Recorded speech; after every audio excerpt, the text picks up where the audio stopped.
Good morning, my dear students. In our lecture today, we will talk about the essentials of writing business report.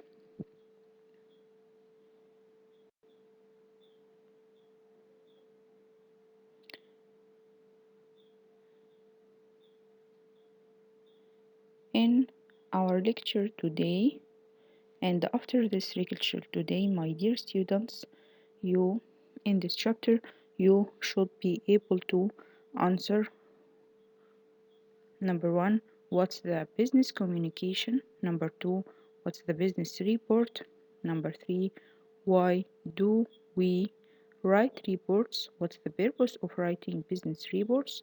Number four, what's the structure of business reports? So, in the course of writing business report, a report is a part of the scientific work regardless of its form and style.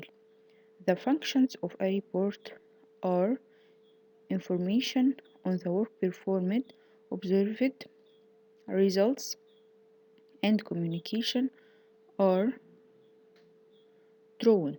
Writing an effective business report is a necessary skill for communicating ideas in the business environment, and the reports usually address a specific issues or problem and are often commissioned when a decision needs to be made. They present the author's finding in relation to the issue or problem and then recommended a course of action for the organization to take. The good writer will show their reader how they have interpreted their findings. The reader will understand the basics on which the conclusions are drawn, as well as the rationale for the recommendation. Report writing uses some of the writing skills you have already acquired.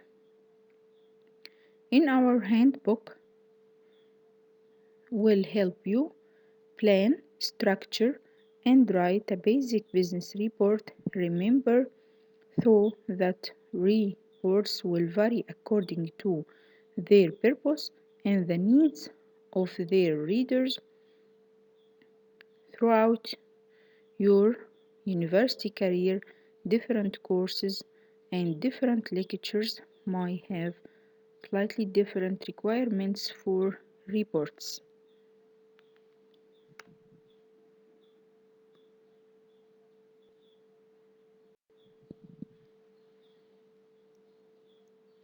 Here, in the first topic, what's the business communication? The business communication is communication that takes place in the business for organizing and administration business activities. It can include the exchange of ideas, news, and views in connection with the business. Business communication may be internal or external. Internal communication takes place in meeting or via writing means such as emails, letters, reports, and the external communication takes place with suppliers, clients, or other business. In this point, we can define the business communication as business communication is the sharing of information between people within an enterprise that is performed for the commercial benefit of the organization. In addition, business communication can also refer to how a company shares information to promote its product or service to potential customer. There are many types of written communication. At work, we communicate in a variety of written formats and for a variety of reasons: to correspond, to record and document, to propose, to plan, and to report on facts about a specific business matter.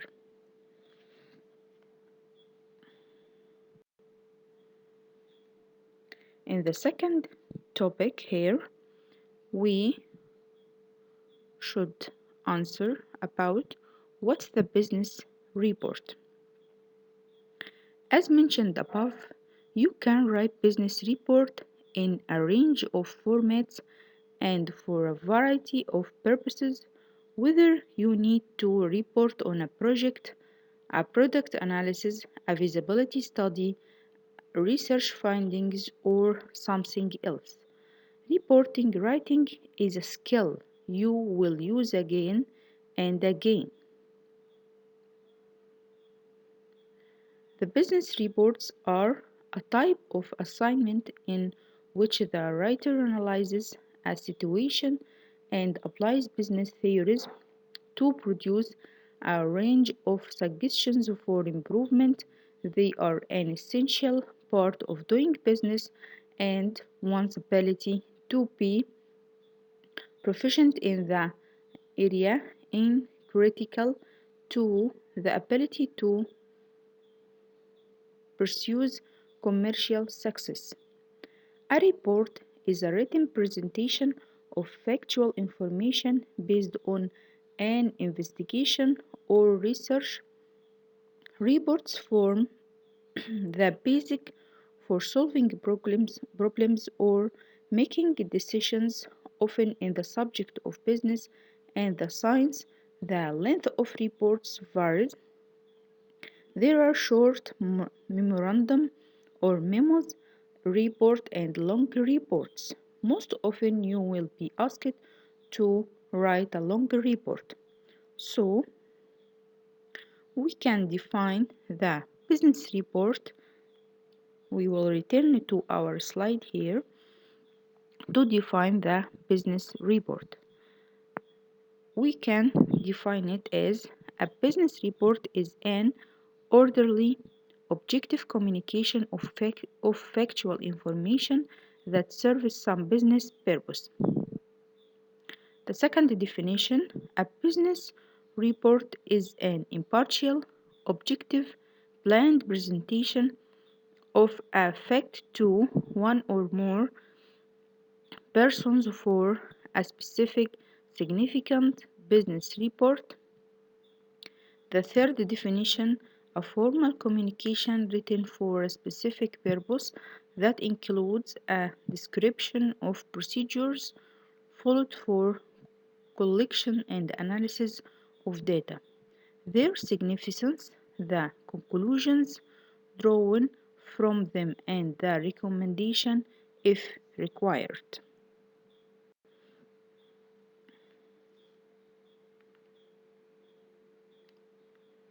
Then, why do we write reports? What's the purpose of writing business report?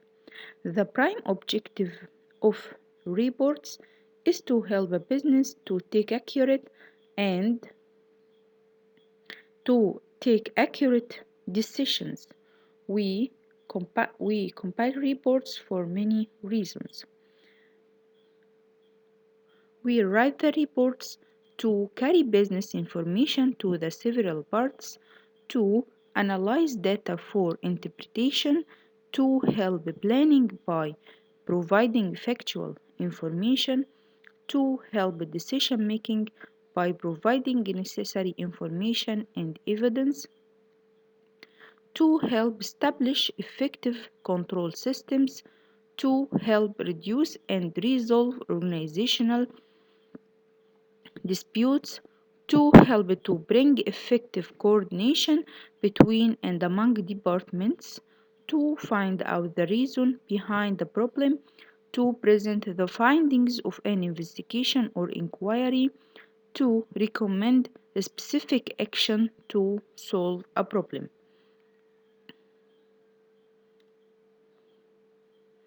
Then the organization needs accurate, timely, and objective information to make effective decisions. One way they can obtain such information is from a business report. This document can be defined as an organized presentation of information to a specific audience for the purpose of helping an organization achieve an objective. While business reports share similar characteristics, they also need to be customized for their particular purpose. An informal report may be a brief summary, while longer reports follow a more complex and formal structure. Business reports purpose is assigned to enable enterprises to examine available and potential solutions to a problem or a situation. Then we can say here that writing business reports help us to solve a problem or a situation in the organization.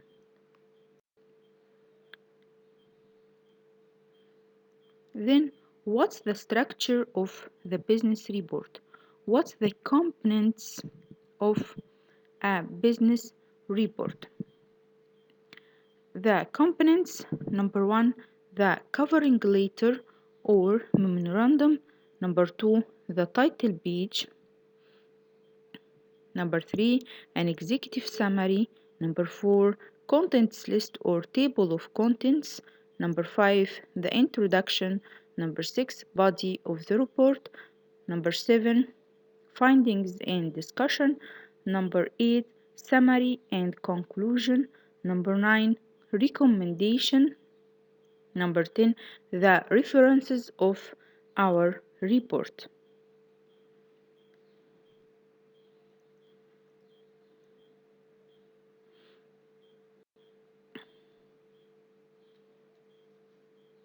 Here, in the first component of the structure of writing report,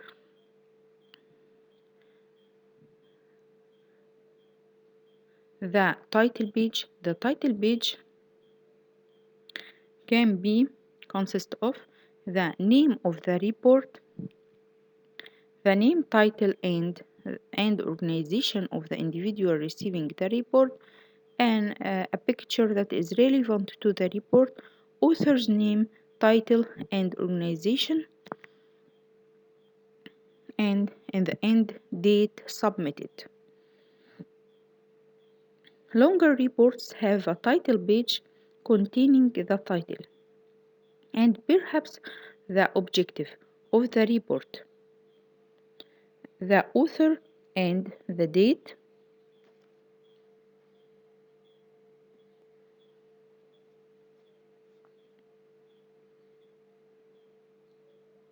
Shorter reports, 2 or 3 page reports, may only have the title and the objective.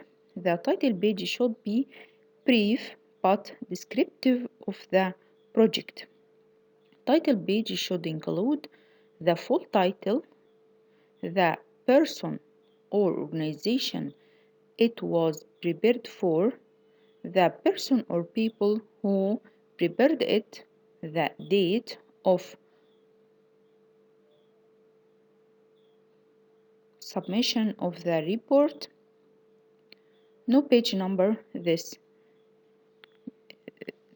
The title page didn't take a page number. The second component of a business report, the table of content.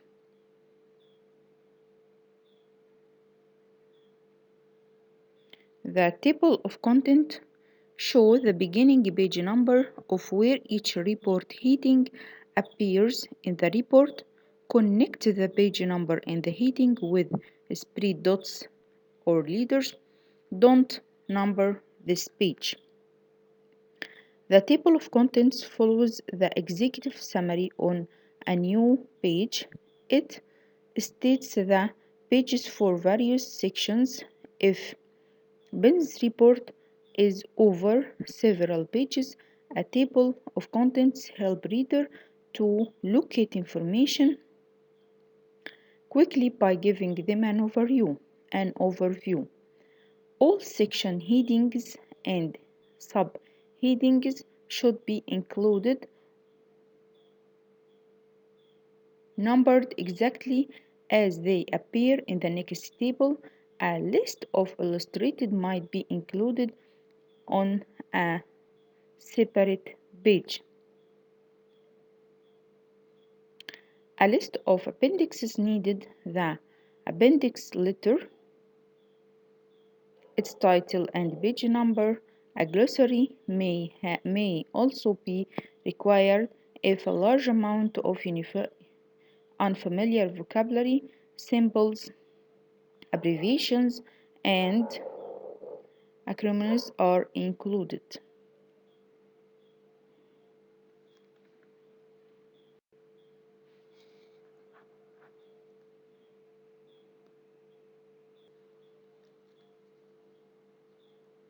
Then the executive summary. The executive summary follows the title page, and an executive summary contains the conclusions and the recommendation section. The main advantage of the executive summary is that it saves time and paper. It provides the main information, and people can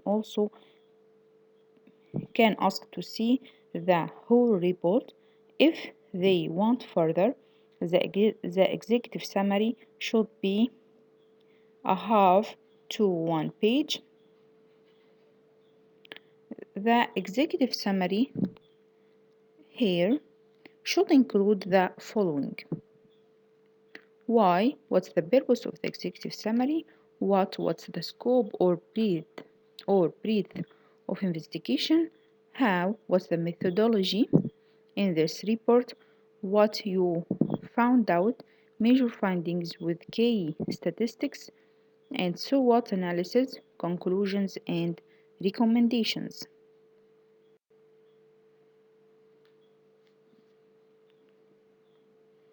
Then the introduction of the report. The introduction sets the stage for the reader. It gives the context for the report and generates the reader's interest. It orients the readers to the purpose of the report and gives them a clear indication of what they can expect. The introduction should briefly describe the context, identify the general subject matter, describe the issue or problem, its relevance, scope, and main key terms.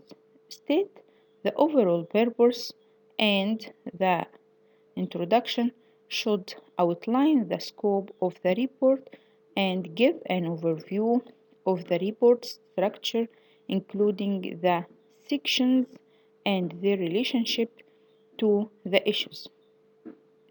And the introduction should comment on the limitations of the report and any assumptions made. Here in our slide, the introduction should explain the purpose of the report and describe its background and significance, and close the introduction by reviewing the report's organization.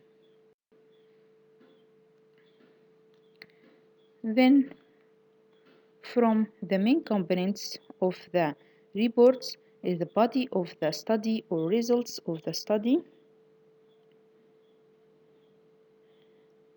The body of the report is the main part and often the longest part of the report. In this part, all details of the work should be given and structured, then under heading and subheadings. So, the results of the study should discuss, analyze, and interpret the research findings, discuss proposed solution to the problem, arrange findings in logical sequence, use clear descriptive headings as well as charts, graphics, and pictures to emphasize your points. Then the findings and the discussion. The findings is the main part of the business report and should present and discuss your findings. It should give enough information, analysis, and evidence to support your conclusion, and it should provide justification for your recommendation. The discussion is the main part of the business report and should present and discuss your findings. It should give enough information. When your report's purpose is to recommend the best solution to a problem, you should show clear analysis of all opinions. You should explain any analytical framework you used, such as SWOT or cost benefit analysis. This analysis of options can often be presented effectively in tables.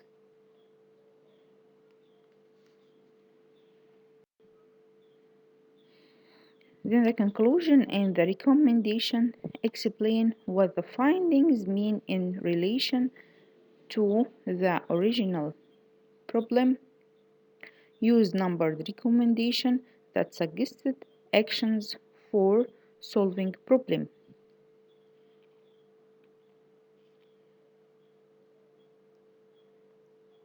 This section sums the purpose of the report and the conclusions. In this section, you can outline any potential solutions. This section can lead on to your recommendation.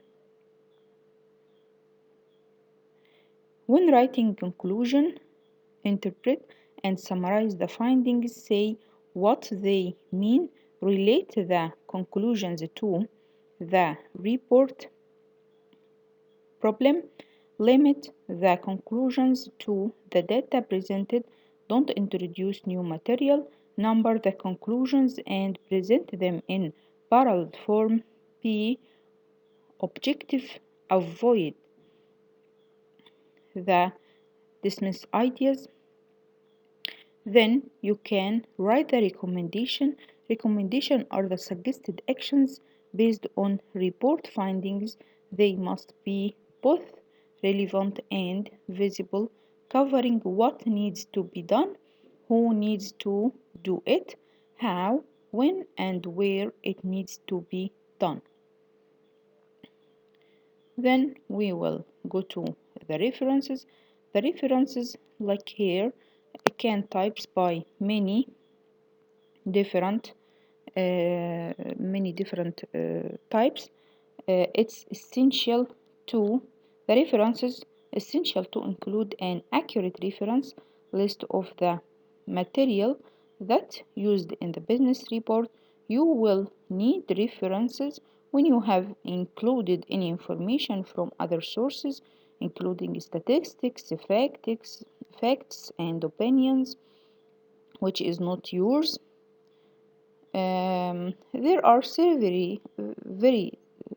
several different styles of reference system, like modern language association, like American Psychological Association, and the Harvard system, the Oxford system, the Chicago system, the Vancouver system, and the Modern Humanist Research Association system.